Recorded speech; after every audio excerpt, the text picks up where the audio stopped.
Mobile City Council giving a stamp of approval for the 2019 budget, but the mayor isn't a fan. That's an understatement. He took his thoughts on social media, saying his administration is surprised and blindsided by many of the changes. Shelby Myers live in Government Plaza right now. Shelby, you spoke with the mayor. Yeah, Lenise, I did. I asked him if he plans to veto their budget, and he wouldn't tell me yes or no.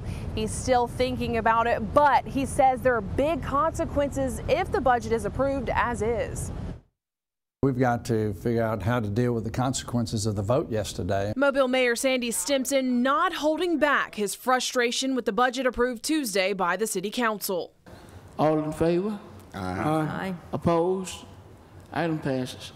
The council voted to move $500,000 from GulfQuest employees' salaries to fund libraries in the city. And when you have to measure whether you're going to fund GulfQuest with 8 employees and the very abysmal attendance, or fund the public library that have millions of people going through it every week, it was a really easy decision to make. I understand that's what he thinks is better, but I think there's less outfall and less damage done by taking the money away from the library than taking it away from GulfQuest. I mean, the ripple effect of doing what has been done to GulfQuest is going to be devastating. The mayor's referring to the more than $26 million in federal grants the city could be forced to pay back if GulfQuest were to lose funding and shut down.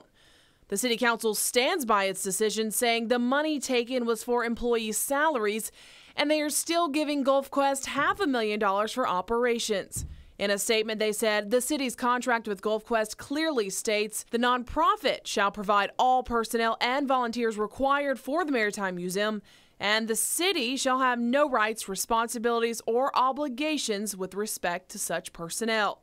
Still, Mayor Stimpson claims the idea of taking money from GulfQuest was never discussed with him.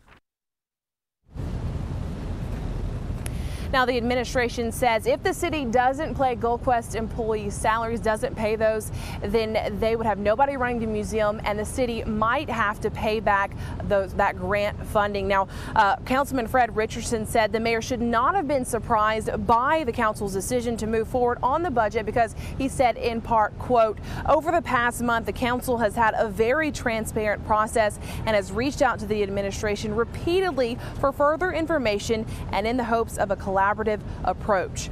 Now, if the mayor does veto the budget, the council could then override that veto, and that's a very real possibility because with yesterday's vote, the council voted 6-0 to approve their budget. Live at Government Plaza, Shelby Myers, Fox 10 News.